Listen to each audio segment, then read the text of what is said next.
What do you get when you mix porn, samurai swords, and mental instability? No, this is not some sort of knock knock joke, as some of you are probably thinking. Instead, it is the incredulous story of Stephen Clancy Hill.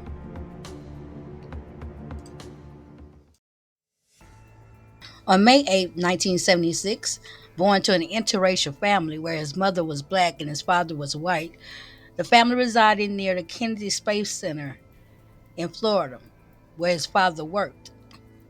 Stephen Clancy Hill was the youngest of four sons the couple shared. When the family broke apart due to divorce, Stephen found himself struggling to adjust. He was slight in frame and most often described as a troubled, nerdy sort, whom being bullied was a regular occurrence.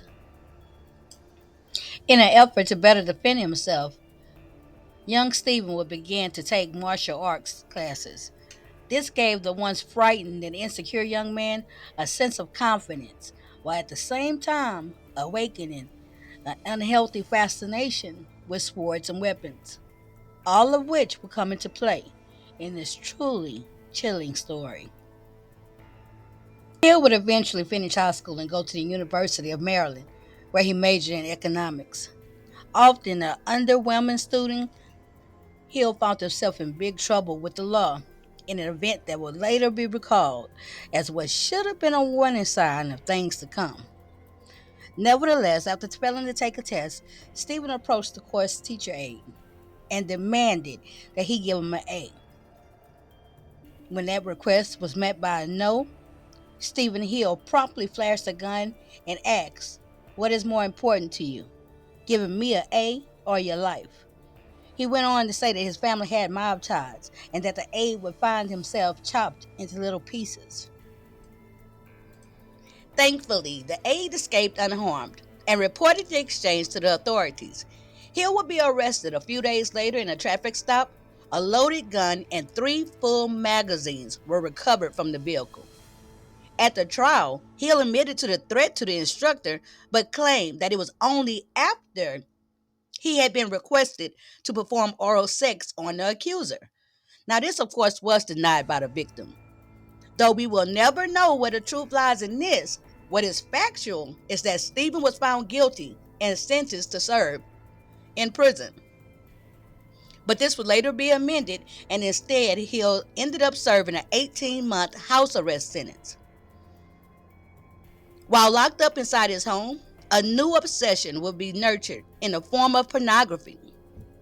Stephen Hill spent most of his time watching this stuff, and once his confinement was up, he was determined to pursue his aspirations to become the next big star of this digital sex industry. So he made the big move to the San Fernando Valley of California, which at the time was considered the porn hub of the industry.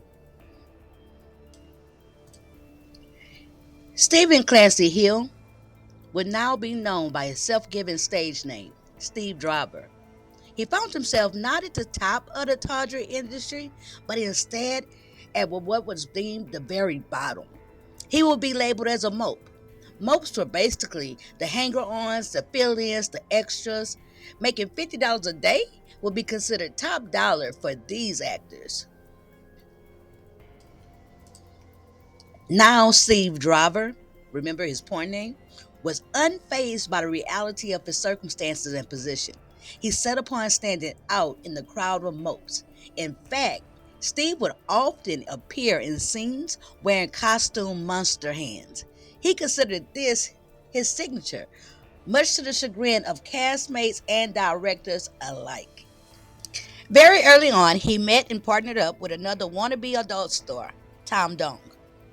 The two formed a tight union and began to market themselves as a sort of Jackie Chan, Chris Tucker team of the adult film industry.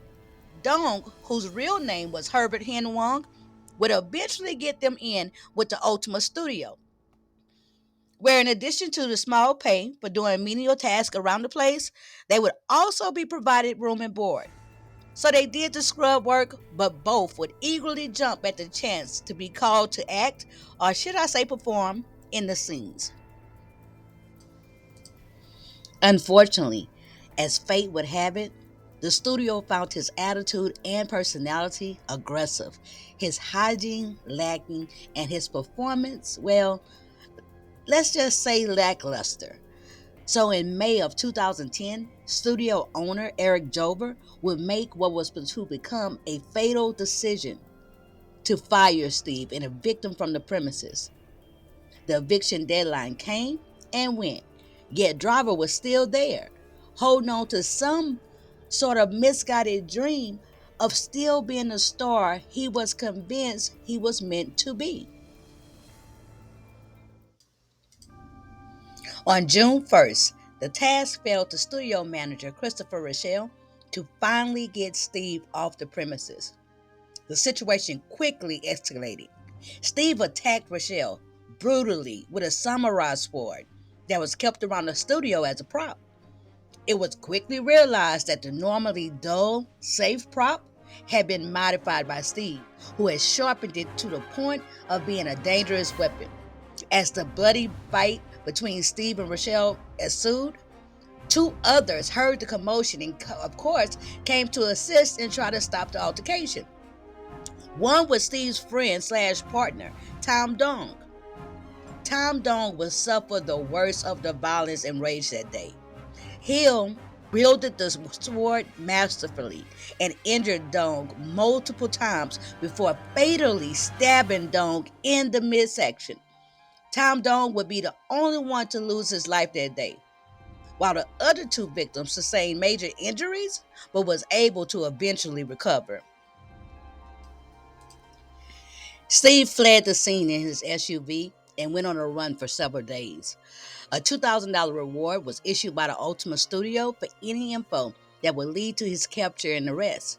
So it was no surprise when he was reported to have been seen and was soon discovered holding up in a residence in the West Hills area.